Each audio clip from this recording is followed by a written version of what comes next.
नमस्कार दोस्तों, मैं प्रशांत कुमार आपका स्वागत करता हूं पीकेपी स्टडी अकेडमी यूट्यूब चैनल पर। दोस्तों, हमने संविधान का भाग 5 पढ़ लिया था, जिसमें थी संघ की कार्यपालिका। ठीक है दोस्तों, अब हम आज पढ़ेंगे राज्य की कार्यपालिका के बारे में, जो भारतीय संविधान का भाग 6 में इसका वर्णन है। देखिए, आज की जो हमारी हेडिंग होगी वह होगी राज्य की कार्यपालिका। राज्य की कार्यपालिका, ध्यान से देखना दोस्तों। देखो, ये हमारी पहली बात कि संविधान के भाग किस में है, भाग 6 में है। और यदि मैं अनुच्छेद की बात करूँ तो अनुच्छेद ये 153 से लेकर 167 तक है। कहाँ तक है? 153 से 167 तक, जो राज्य की कार्यपालिका। देखिए, संघ की कार्यपालिका और राज्य की कार्यपालिका बिल्कुल सेम है, यानी कि कॉपी पेस्ट ही मान लीजिए, लेकिन इसमें कहीं कहीं अंतर होगा, वो मैं आपको लेक्चर में बताऊंगा, देखना। जहाँ हमने संघ की कार्यपालिका में राष्ट्रपति पढ़ा था, संघ की कार्यपालिका में हमने राष्ट्रपति पढ़ा था। राष्ट्रपति क्या था? हमारे जो देश का एक नाम मात्र का प्रमुख था। क्या था? हमारे देश का नाम मात्र का प्रमुख। वहीं हम इसमें पढ़ेंगे राज्य की कार्यपालिका में राज्यपाल। क्या पढ़ेंगे? राज्यपाल। दूसरी जगह हमने वहाँ उपराष्ट्रपति पढ़ा था, लेकिन हमारी राज्य की कार्यपालिका में उपराष्ट्रपति नाम का कोई भी कार्यालय नहीं है। अर्थात कहने का तात्पर्य ये है कि उपराज्यपाल का जो पद है वह नहीं है हमारे पास। यानी कि हम इसमें उपराष्ट्रपति पढ़े थे, लेकिन यहाँ उपराज्यपाल नहीं है। इसके बाद हमने पढ़ा था प्रधानमंत्री। क्या पढ़ा था हमने? प्रधानमंत्री। तो इसका बिल्कुल डिट्टो सेम हमारा क्या हो गया? राज्य में मुख्यमंत्री। मुख्यमंत्री हो गया। उसके बाद हमने पढ़ा था मंत्रिपरिषद। मंत्रिपरिषद। इसी प्रकार इसमें क्या हो गया? इसमें राज्य की मंत्रिपरिषद आ गई। इसमें क्या है? राज्य की मंत्रिपरिषद। चलो जी, ये बात हमारी समझ में आई। अगली बात, इसमें हमने पढ़ा था अटॉर्नी जनरल ऑफ इंडिया, यानी कि AGI। हम इसमें पढ़ा था हमने AGI, और इसमें हम पढ़ेंगे महाधिवक्ता।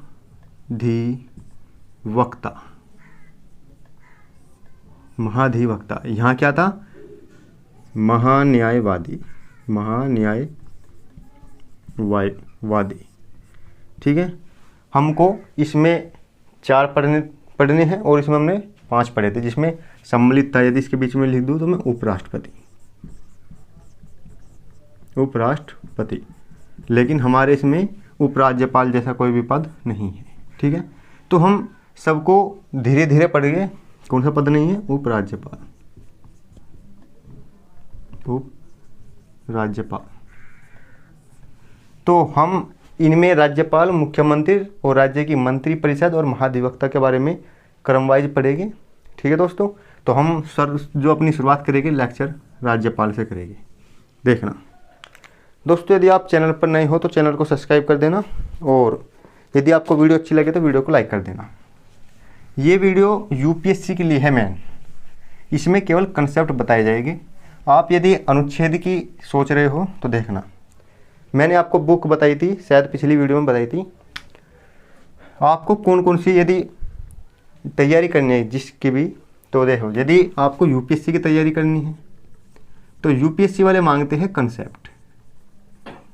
UPSC वाले कहते हैं हमें कोई कंसेप्ट बताइए। ठीक है, और जो हम यदि स्टेट PCS की बात करें, स्टेट PCS वालों के लिए ये कहते हैं देखो, हमें कंसेप्ट नहीं, हमें इसका थोड़े से फैक्ट बताइए। क्या? इसके में फैक्ट, यानी कि कंसेप्ट में थोड़े से फैक्ट ऐड ऑन करने हैं। क्या करने? Fact plus concept.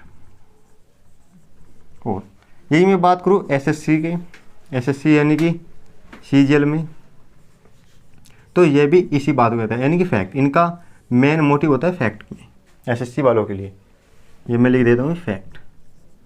अब आप सोचोगे कि हम कहाँ से पढ़े। देखिए, आपको यदि अपनी बेसिक अंडरस्टैंडिंग बनानी है किसी भी सब्जेक्ट की, तो आपको पहले शुरुआत करनी पड़ेगी कक्षा 6 से 12 तक की NCERT को लेकर। यानी कि यदि मैं बात करूँ राज्य की कार्यपालिका, हमारे संविधान की राज्य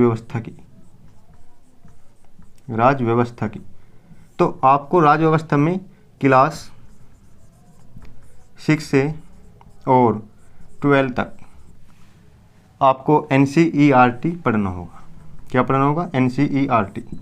यदि आपका जो बेस है अच्छी तरह से मजबूत है तब आपको M लक्ष्मीकांत पढ़ना होगा। M लक्ष्मीकांत। चलो जी, ये बात हुई। M लक्ष्मीकांत आपका क्या करेगा? कंसेप्ट क्लियर, ये कंसेप्ट को क्लियर करेगा। ठीक है जी। और यदि इसके बाद मैं बात करूं तीसरी बुक की, तो आप बौद्धिक प्रकाशन की आती है एक बुक, पॉलिटी की। बौद्धिक प्रकाशन की बुक है एक, पॉलिटी की। उसमें आपको क्या मिलेगा? फैक्ट। आप फैक्ट पढ़िए और आप अपने एग्जाम की तैयारी को मजबूत करिए। चलो, तो ये तो मैंने आपको बुक और पढ़ने का कुछ तरीका बताया है।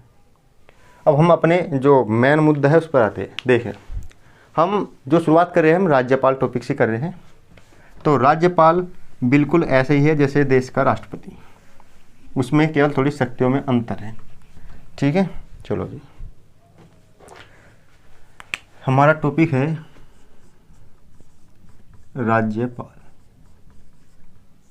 चलो जी, तो राज्यपाल में हम पहले क्या पढ़ेंगे देखना।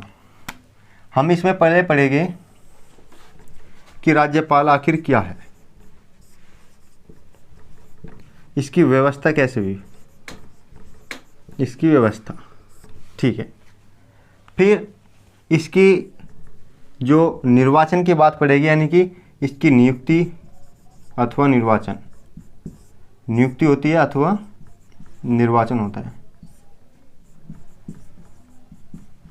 नियुक्ति अथवा निर्वाचन। इसके बाद हम पढ़ेंगे जो इसकी योग्यताएं के बारे में। क्या? योग्यताएं। योग्यताएं के बाद हम इसके जो पढ़ेंगे हम सेवा शर्तें। क्या पढ़ेंगे? सेवा शर्तें। और लास्ट में हम इनकी शक्तियों के बारे में जानेंगे कि आखिर राज्यपाल को क्या शक्तियाँ प्राप्त है।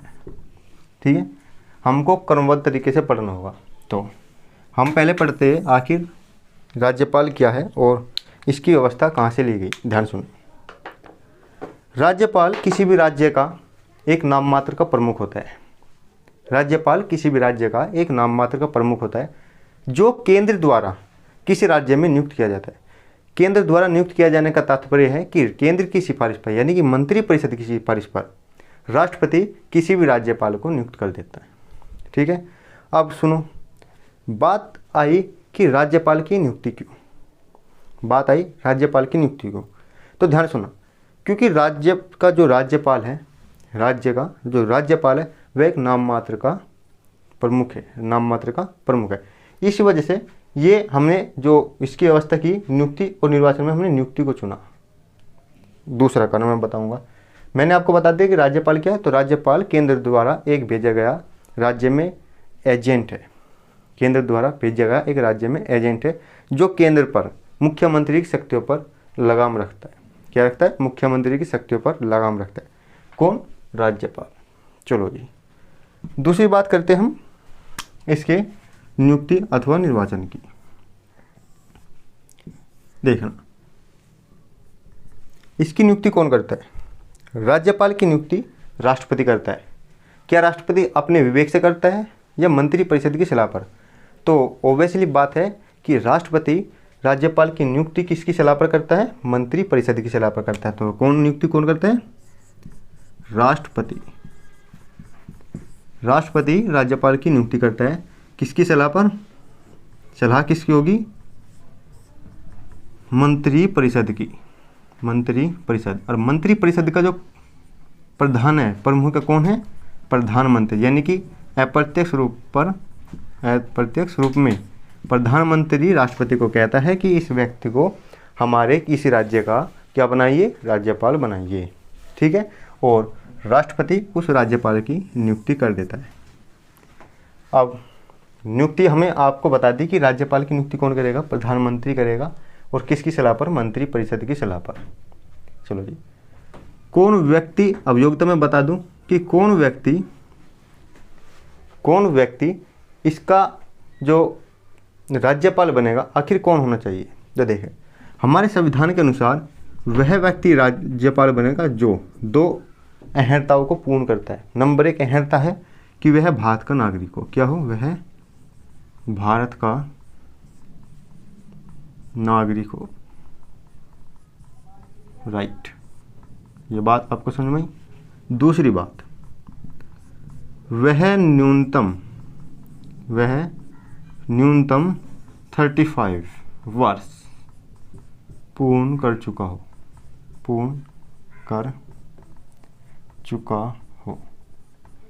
ये तो हमारे संविधान में उल्लेखित योग्यता है, लेकिन उच्चतम न्यायालय के द्वारा कुछ परंपराएं निर्धारित की गई, जैसे कि कौन किस राज्य का राज्यपाल बनेगा। तो नंबर एक कि वह जो राज्यपाल होगा उस राज्य का व्यक्ति नहीं होगा, यानी कि जो राज्यपाल बनेगा कि राज्यपाल संबंधित राज्य का व्यक्ति नहीं होगा।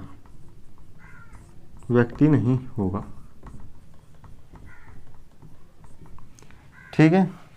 और दूसरी बात जो नियुक्ति के संबंध में ही है, दूसरी बात कि जो राज्यपाल होगा वह केंद्र का एजेंट नहीं माना जाएगा। ये किसके द्वारा कहा गया था? ये कहा गया था सुप्रीम कोर्ट के द्वारा। राज्यपाल को क्या बताया गया कि राज्यपाल केंद्र के एजेंट के रूप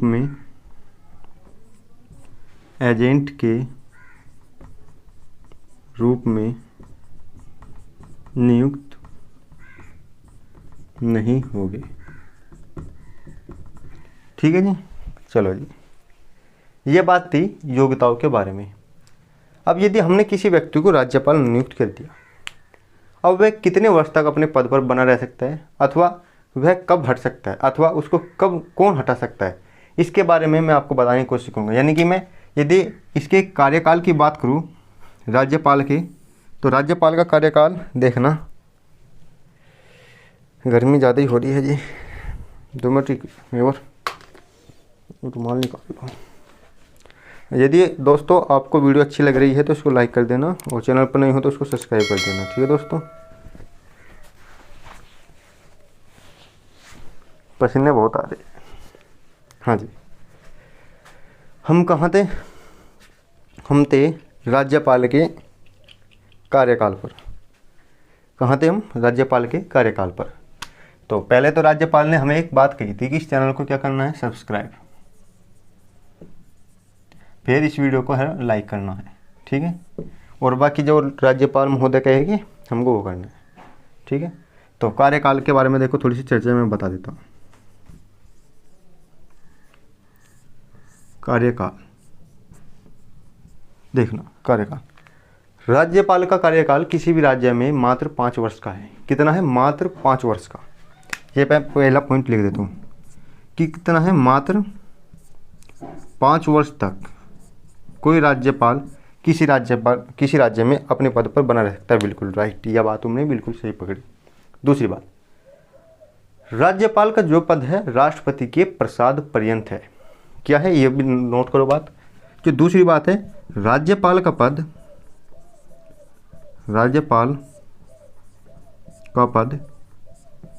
राष्ट्रपति के प्रसाद पर्यंत है। चलो जी, अब ध्यान सुनना मेरी बात। राज्यपाल का पद राष्ट्रपति के प्रसाद पर्यंत है। इसका मतलब कि राष्ट्रपति किसी भी राज्य के राज्यपाल को कभी भी वापस बुला सकता है। यह एक ऐसी व्यवस्था है जिसमें जो राज्य है उस पर केंद्र का आधिपत्य है। यानी कि ऐसी व्यवस्था की गई है कि जिस राज्य में हमारा राज्यपाल होगा, यानी कि केंद्र का राज्यपाल होगा, वहाँ इनडायरेक्टली क्यों होगा? केंद्र का शासन होगा। कहने की बात तो यही है, क्योंकि कभी भी अपने पास बुला सकता है राष्ट्रपति राज्यपाल को। चलो जी, तीसरी बात यदि मैं इसमें जोड़ूं कि राज्यपाल राष्ट्रपति को 5 वर्ष से पहले भी, यानी कि अपने कार्यकाल पूर्ण होने से पहले भी, कार्यकाल पूर्ण होने से पहले भी अपने पद से त्याग पत्र दे सकता है, त्याग पत्र दे सकता है। चलो जी, अब ध्यान से सुनना, मैं प्रत्येक के बारे में एक बार और बताने की कोशिश करूंगा। ध्यान सुनो, राज्यपाल का जो कार्यकाल है मात्र कितना है, 5 वर्ष तक है, लेकिन संविधान में इनके पद को लेकर कोई भी संरक्षण प्राप्त नहीं है। कैसे? यदि किसी भी राज्य का राज्यपाल नियुक्त कर दिया जाता है तो वह नियुक्ति राष्ट्रपति के द्वारा दी जाती है, राष्ट्रपति उस राज्यपाल को नियुक्त करता है। अब चूंकि राज्यपाल राष्ट्रपति के प्रसाद पर्यंत है, अर्थात राष्ट्रपति उसको कभी भी वापस बुला सकता है। देखो ऐसे कब हुआ, जब केंद्र में सरकार बदलती है तब ऐसा होता है। जैसे कि सन 1989 में वीपी सिंह की सरकार थी, तो उन्होंने राज्यपाल जितने भी सभी राज्य के थे जहाँ जहाँ कांग्रेस की सरकार थी, जिन राज्यों में कांग्रेस की सरकार थी वहाँ की सरकार को वहाँ के राज्यपाल को वापस बुला लिया। किने? वीपी सिंह की सरकार ने राष्ट्रपति से कहा कि आप इनको वापस बुलाइए, तो राष्ट्रपति क्योंकि मंत्रिपरिषद की सलाह पर ही कार्य करता है, तो वीपी सिंह की सरकार की बात उन्होंने मानी और वापस बुला लिया। और जब मात्र 2 वर्ष बाद यानी कि 1991 में जब कांग्रेस की सरकार बनी, तो कांग्रेस की सरकार ने उन 14 जो नियुक्त किए थे वीपी सिंह ने, उनको हटवाकर फिर अपने नियुक्त करा दिए राज्यपाल। तो आप जान सकते हो कि राज्यपाल की क्या दुर्गति बना रखी है कि राज्यपाल सत्ता परिवर्तन होते ही बदल जाते हैं, एक परंपरा के अनुरूप। मेरी सरकार बनी तो मैं अपने राज्यपाल रखूँगा प्रत्येक राज्य में, क्योंकि मैं चाहूँगा कि उस राज्य में हस्तक्षेप मेरा हो, ठीक है। लेकिन बाकी काम तो आप जानते हैं राजनीति क्या है, ये तो तुम्हें पता ही है। तो मैं समझाने की कोशिश कर रहा था कि राज्यपाल राष्ट्रपति के प्रसाद पर्यंत है। चलो दूसरी बात कि राज्यपाल राष्ट्रपति को कार्यकाल पूर्ण होने से भी पहले त्यागपत्र दे सकता है। बिल्कुल, राज्यपाल यदि अपना त्यागपत्र देना चाहे तो राष्ट्रपति को सौंप सकता है, अन्यथा यदि राष्ट्रपति चाहे तो उसे उसके पद से हटा सकता है। इसको पद से हटाने की प्रक्रिया महाभियोग नहीं है, इसको नॉर्मल हटाया जा सकता है, ठीक है। ये बात अब मैं कुछ में फैक्ट और बता दूँ 2 मिनट इसके समझने। तो जैसे कि मैंने बताया था कि राज्यपाल क्या है, तो राज्यपाल केंद्र द्वारा यानी कि संघ द्वारा किसी राज्य में नियुक्त एक ऐसा व्यक्ति है जो कि राज्य की कि सभी गतिविधियों को क्या करता है, संचालित करने में कार्य करता है, संचालित करने में भूमिका निभाता है। क्या है? राज्यपाल की जो भूमिका। चलो जी, इसकी व्यवस्था कहाँ से की गई देखना। इसकी व्यवस्था की गई हमारी कनाडा के संविधान से। कनाडा से इसकी व्यवस्था दी गई। अमेरिका में इसकी व्यवस्था थी, कैसी थी ध्यान सुनो। यदि मैं अमेरिका की व्यवस्था की बात करूँ तो उस अमेरिका का जो राज्यपाल होता है निर्वाचित होता है। अब जो समझने की बात है, आखिर जो हमारा राज्यपाल है वो निर्वाचित क्यों नहीं, तो देखो संविधान सभा में जब राज्यपाल को निर्वाचित करने की बात आई तो इसमें जो संविधान सभा के जो सदस्य थे उन्होंने इसका विरोध किया। क्यों? देखो, चूँकि यदि किसी राज्य का राज्यपाल निर्वाचित होगा तो क्या होगा, वहाँ का मुख्यमंत्री भी निर्वाचित है, यस, राज्यपाल को भी निर्वाचित कर देंगे, यस, तो होगा क्या, सत्ता के शीर्ष पर दोनों में संघर्ष होगा, सत्ता के शीर्ष पर दोनों में संघर्ष होगा। दूसरी बात, चूँकि राज्यपाल राज्य का क्या है, नाम मात्र का प्रमुख है, चूँकि राज्यपाल राज्य का नाम मात्र का प्रमुख है तो उसको जो निर्वाचन में इतनी प्राथमिकता क्यों दे, उसके निर्वाचन में इतना अत्यधिक खर्च क्यों करे, जबकि उसका काम एक नाम मात्र का ही है, ठीक है। तीसरी बात, जो हमारा राज्यपाल है, देखो राज्यपाल यदि किसी दल से होगा तो स्वाभाविक रूप से वह अपने दल का पक्ष लेगा। यानी कि बाई चांस मैं मान लूँ कि मेरी पार्टी है PKPSTRG पार्टी, ठीक है, और मैं इस राज्य का मुख्यमंत्री हूँ और केंद्र द्वारा जो कि बीजेपी की सरकार है उन्होंने एक अपना राज्यपाल नियुक्त किया जो कि एक बीजेपी का व्यक्ति था जो कि निर्वाचित हुआ। अब हमारा जो सत्ता की शीर्ष पर है बीजेपी का राज्यपाल है और मैं मुख्यमंत्री हूँ, ठीक है। अब मेरी उनके साथ अनबन रहेगी, जैसे कि आप बिल्कुल सटीक उदाहरण LG का ले सकते हैं। दिल्ली में देखते रहते हैं क्या दिक्कत आ रही है दिल्ली में सरकार चलाने में, क्योंकि दोनों सत्ता की शीर्ष पर है, लेकिन जबकि बात यह है कि वहाँ निर्वाचित नहीं है, वहाँ भी नियुक्त किया गया है, लेकिन तब भी इतनी दिक्कत आ रही है। तो कहने का तात्पर्य है यदि कोई भी राज्यपाल किसी दल का होगा तो उसके निष्पक्ष होने की जो अनिवार्यता है कम हो जाएगी। हम ये नहीं कह सकते कि वह राज्यपाल निष्पक्ष होगा। ठीक है, चलो जी, इसके निर्वाचन क्यों नहीं हो वो मैंने आपको बता दिया। योग्यता में मैंने आपको बता दी कि वह भारत का नागरिक हो जो कि संविधान में वर्णित है, वह न्यूनतम 35 वर्ष की आयु पूर्ण कर चुका हो, ये संविधान में वर्णित है। और जो सुप्रीम कोर्ट द्वारा बताया गया नहीं कुछ कहा गया वह है कि राज्यपाल किसी राज्य से, यानी कि जो जिस राज्य में जा रहा है उसका व्यक्ति नहीं होना चाहिए, बाकी कैसा भी हो। दूसरा, राज्यपाल केंद्र के एजेंट के रूप में नियुक्त नहीं होगा, ये भी सुप्रीम कोर्ट ने कहा। तीसरी बात जो मैं आपको बता दूं, एक राज्यपाल एक या एक से अधिक राज्यों का राज्यपाल हो सकता है। क्या हो सकता है? एक या एक से अधिक राज्यों का राज्यपाल हो सकता है। चलो जी, ये बात मैंने बताई। लेकिन यदि उनके वेतन भत्तों की बात करें तो उनके वेतन भत्ते राष्ट्रपति निर्धारित करेंगे और उन्हीं दोनों राज्यों पर बांट देंगे। कैसे, ये भी आप समझ लीजिए। अब हम पढ़ते हैं इनकी सेवा शर्तों के बारे में। देखना, राज्यपाल का जो सेवा शर्त है, पहली शर्त है कि राज्यपाल संसद के किसी भी सदन का अथवा राज्य विधानमंडल के किसी भी सदन का सदस्य नहीं होना चाहिए। मैं लिख देता हूँ सेवा शर्त में। पहला कि जो राज्यपाल है संसद के किसी भी सदन का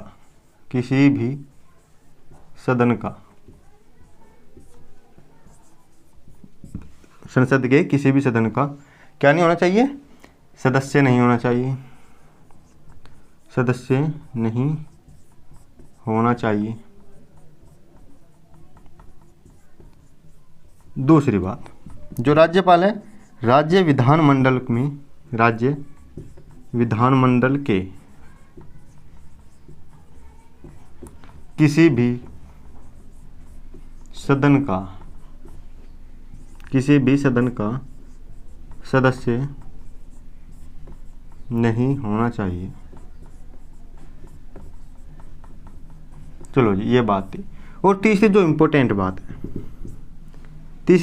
बात है कि वह कोई लाभ का पद धारण नहीं करता, वह लाभ का पद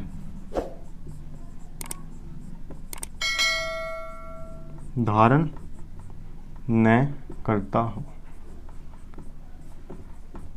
यदि आप नहीं जानते लाभ का पद क्या है तो मैंने पिछली वीडियो में बताया था, जब मैं संघ की कार्यपालिका पढ़ रहा था उसमें राष्ट्रपति के बारे में बताया था कि लाभ का पद क्या होता है। देखो, राज्यपाल का पद लाभ का पद नहीं है, मुख्यमंत्री का पद भी लाभ का पद नहीं है, मंत्री परिषद का पद भी लाभ का पद नहीं है, और यदि प्रधानमंत्री राष्ट्रपति का पद भी बताए तो लाभ का पद नहीं। इनकी व्याख्या समय समय पर सुप्रीम कोर्ट द्वारा की जाती है। चलो अब ध्यान सुनो, वह संसद अथवा राज्य विधानमंडल के किसी भी सदन का क्या नहीं होना चाहिए? सदस्य होना चाहिए। यदि कोई व्यक्ति इन दोनों में से किसी एक भी सदस्य है और वह राज्यपाल के रूप में नियुक्त होने जा रहा है, जिस दिन राज्यपाल के रूप में वह व्यक्ति नियुक्त होगा, यानी कि जिस दिन राज्यपाल के रूप में वह व्यक्ति नियुक्त होगा उस दिन से उनका जो पद है सदन से रिक्त मान लिया जाएगा। यानी कि मैं अपने पे उदाहरण लूँ, यदि मैं लोकसभा का व्यक्ति हूँ, मैं लोकसभा सांसद हूँ और मैं फलाना तारीख को, यानी कि मान लिया 10 तारीख से अपना पद ग्रहण करने जा रहा हूँ, जहाँ ही मैं 10 तारीख में अपनी कुर्सी पर बैठा राज्यपाल वाली, तो मेरा जो पद है लोकसभा का रिक्त हो जाएगा, यानी कि अब मैं लोकसभा सदस्य नहीं बचूंगा। ये थी सेवा शर्तें और इसके बारे में। चलो जी, अब हम इसको पढ़ेंगे शक्तियाँ पढ़ने से पहले अब एक छोटी सी बात बता दूं शपथ की। तो राज्यपाल को शपथ कौन दिलाता है? राज्यपाल को शपथ दिलाता है जिस राज्य का जो राज्यपाल नियुक्त होने जा रहा है वहाँ का उच्च न्यायालय का मुख्य न्यायाधीश, अथवा यदि मुख्य न्यायाधीश नहीं है तो वहाँ उस न्यायालय में उपस्थित जो वरिष्ठ न्यायाधीश होगा वही उसका मतलब कि वही उसको क्या दिलाएगा? शपथ। यानी कि उच्च न्यायालय का मुख्य न्यायाधीश। यदि मुख्य न्यायाधीश नहीं है तब कौन दिलाएगा? तब दिलाएगा वरिष्ठ न्यायाधीश, ये इनको शपथ दिलाएगा। चलो जी, अब पढ़ते हैं राज्यपाल की शक्तियाँ। देखिए, राज्यपाल की 4 शक्तियाँ हैं।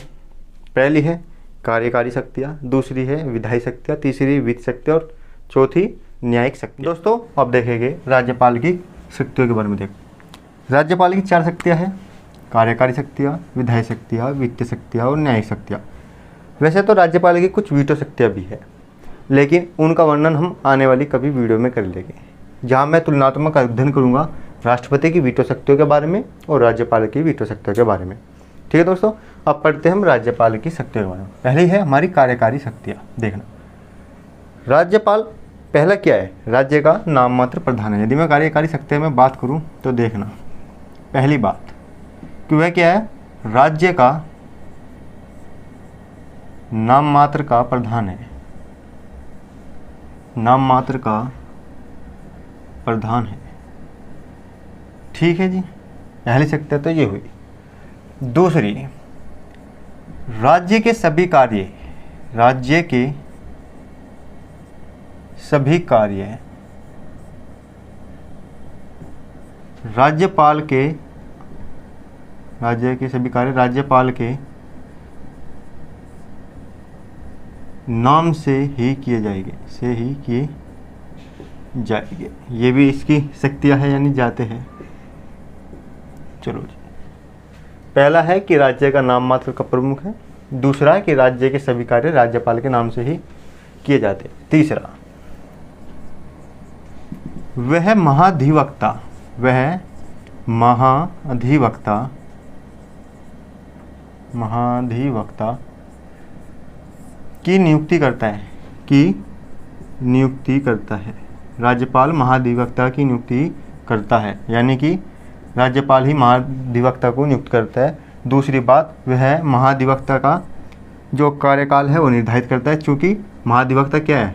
इसके राज्यपाल के प्रसाद पर्यंत है, ये भी प्रसाद पर्यंत है। राज्यपाल के प्रसाद पर्यंत है कौन? महाधिवक्ता। दूसरी बात, इनका जो वेतन भत्ते हैं, महाधिवक्ता के वेतन भत्ते, वो भी राज्यपाल ही निर्धारित करेगा। कौन निर्धारित करेगा? राज्यपाल ही निर्धारित करेंगे,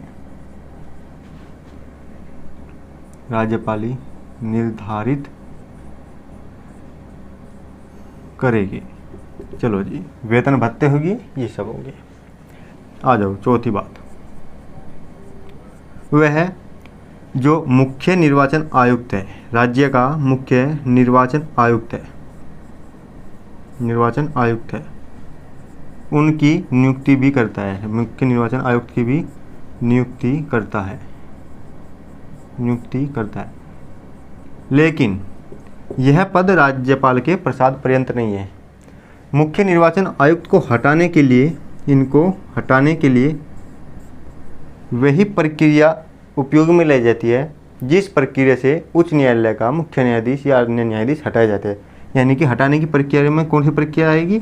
उच्च न्यायालय, उच्च न्यायालय, न्यायालय के न्यायाधीश को हटाने वाली प्रक्रिया, हटाने वाली प्रक्रिया वही इसमें प्रयुक्त की जाएगी। चलो जी, चौथी बात, पांचवी, उनके द्वारा राज्य लोक सेवा आयोग के अध्यक्ष और सदस्यों की नियुक्ति की जाती है। राज्य लोक सेवा आयोग के अध्यक्ष एवं सदस्यों की नियुक्ति की जाती है, नियुक्ति की जाती है। ठीक है दोस्तों, लेकिन इनको हटाना राज्यपाल के हाथ में नहीं है। इनको कौन हटा सकता है? इनको केवल राष्ट्रपति द्वारा हटाया जा सकता है। इनको कौन हटाता है? राष्ट्रपति। ठीक है, ये कुछ राज्यपाल की कार्यकारी शक्तियों के बारे में था। ठीक है, अब हम जानेंगे राज्यपाल की विधायी शक्तियों के बारे में। देखना, राज्यपाल की विधायी शक्तियाँ क्या है? जैसे कि वह जो नवनिर्वाचित सरकार है उनका जो प्रथम अधिवेशन है उसको आहूत करेगा, और प्रत्येक वर्ष प्रथम अधिवेशन यानी कि प्रथम सत्र को भी राज्यपाल ही आहूत करेगा। ऐसी ऐसी इनकी शक्ति है। यानी कि अब दूसरी शक्ति देखते हैं हम, विधायी शक्तियाँ। तो विधायी शक्तियों में देखना, नंबर 1 विधायी शक्ति में यह है कि वह सदन के, यानी कि सदन यानी कि विधानमंडल, यहाँ तो विधानमंडल लिख दो, वह विधानमंडल के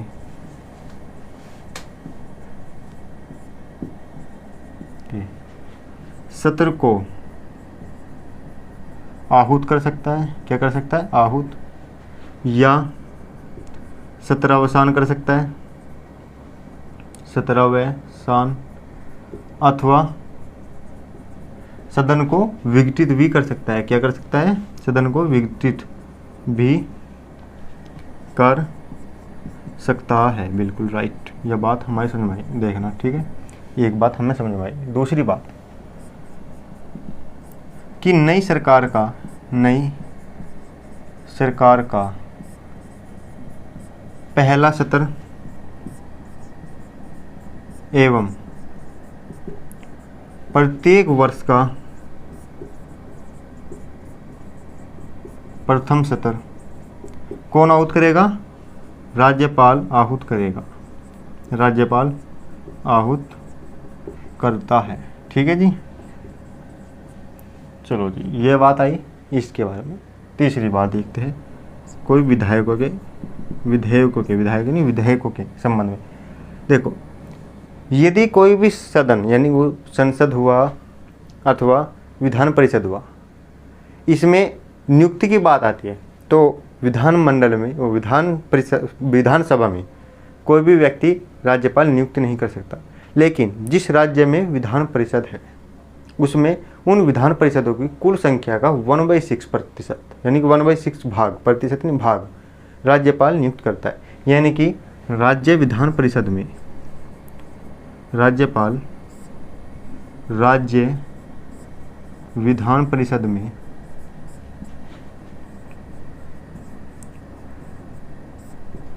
कुल सदस्यों का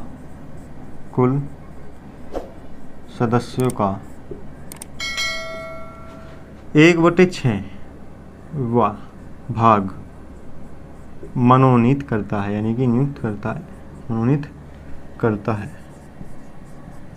आपसे क्वेश्चन है कि वे कौन कौन से फील्ड हैं जिसमें राज्यपाल नियुक्त करता है। फॉर एग्जांपल जैसे कि विज्ञान हुआ एक, साहित्य हुआ एक, और बाकी के आप बताओगे 3, क्योंकि टोटल होते हैं 5, विज्ञान, साहित्य। ठीक है, कितने सदस्यों को नियुक्त करेगा? 1/3। और राज्यपाल राज्य विधानसभा में एक आंग्ल भारतीय को भी नियुक्त करेगा। आंग्ल भारतीय को भी नियुक्त करेगा।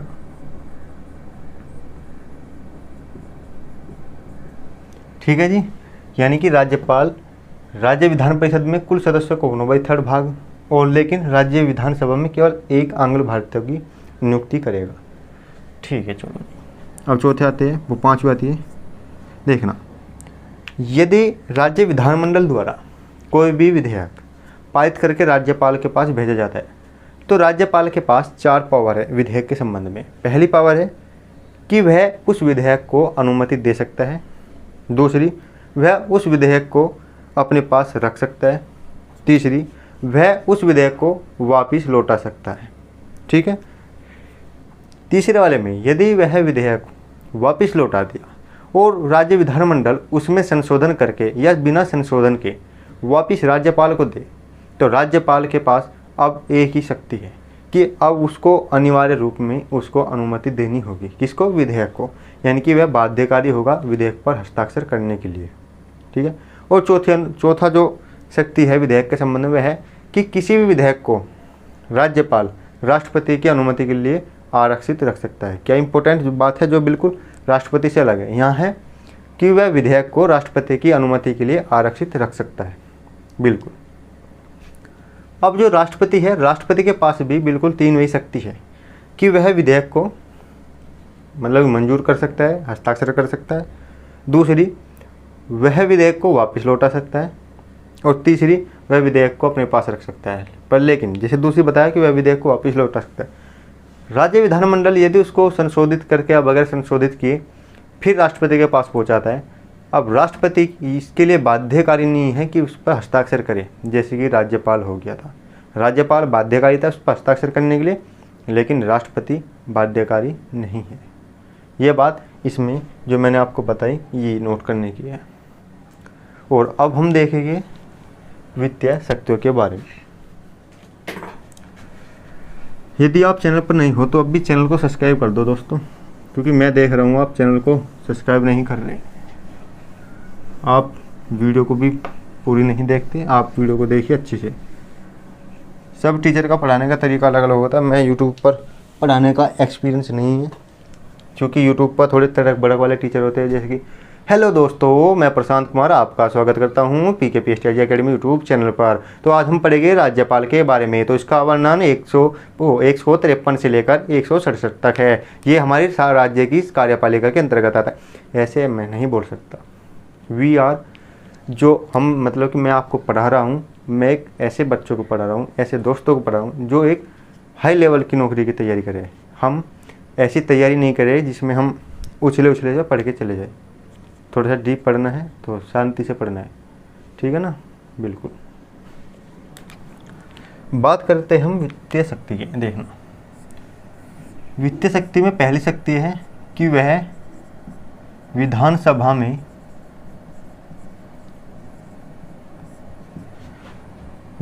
में राज्य का वार्षिक वित्तीय विवरण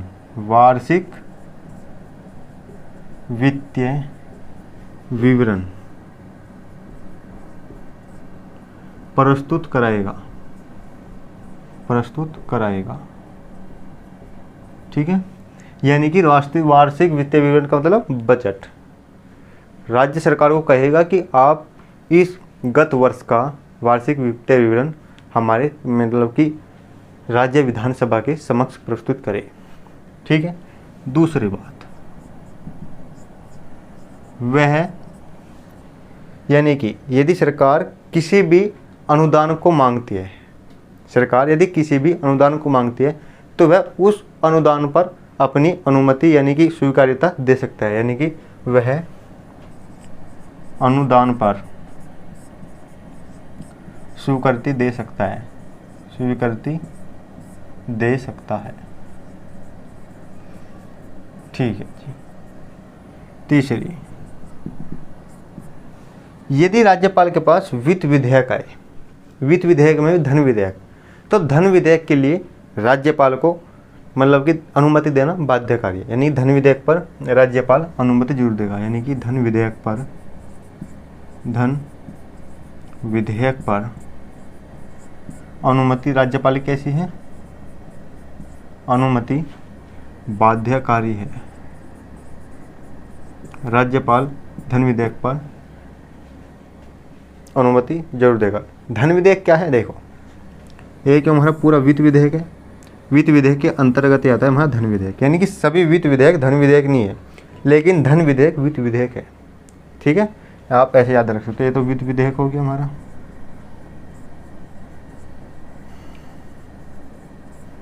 और ये हो गया हमारा धन विधेयक। चलो जी, हमने 3 ये बात पढ़ ली जो मेन सी थी। देखो, न्यायिक शक्तियाँ आपको ही पढ़ना है, इसको मैं होमवर्क में डाल रहा हूँ।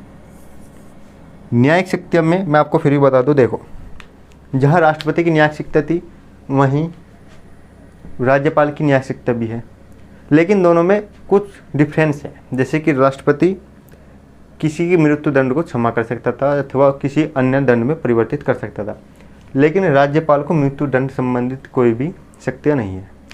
दूसरी कि राज्यपाल किसी सैन्य न्यायालय द्वारा दी गई किसी सज़ा को माफ़ नहीं कर सकता अथवा उसको क्षमा नहीं कर सकता अथवा उसको बदल नहीं सकता, लेकिन राष्ट्रपति के पास थी।